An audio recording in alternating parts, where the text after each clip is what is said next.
Hey guys, so another thing I'm doing when I'm doing this winter rebuild on the S2000 is replacing the clutch rubber flexible line with a braided stainless steel one.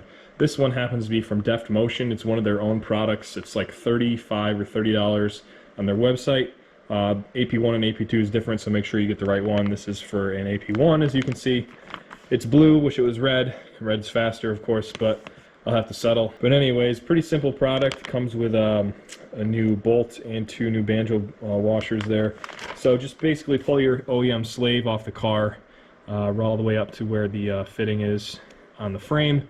And then there's a 14mm bolt holding the OEM line to the slave. Just gonna break that off and put this one on. New bolt, new banjo washers on it.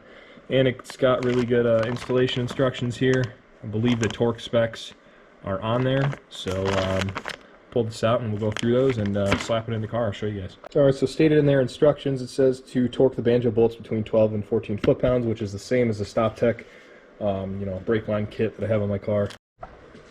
Alright, so once you got this far, just make sure there's no dirt or rust built up on this surface, because that's where the new bolt's going to fit. So I just got a little simple green on a piece of paper towel here.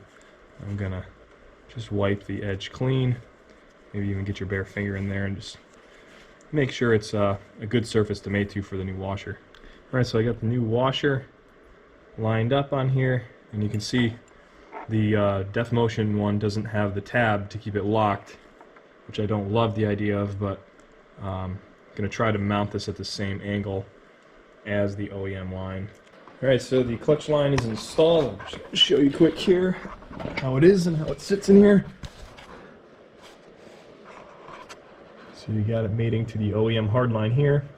Tighten that down with one of these specialty flare wrenches for the brake line fittings. Tighten that down, just hand tight, pretty good. And then torque the banjo bolt to 14 foot-pounds.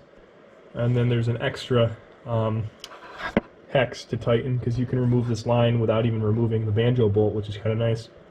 This hex right here is actually a 13mm, which is kind of odd, but I do have wrenches for 13, so it was no problem.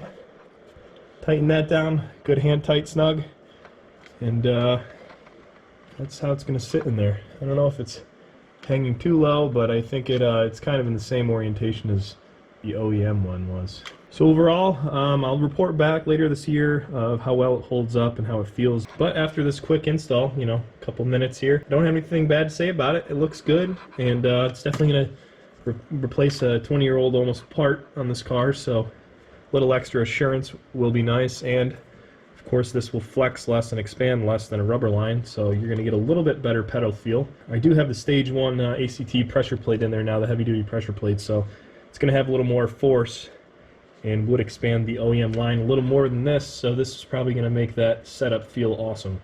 So thanks for watching, guys. Subscribe, leave a like, and let me know what you think.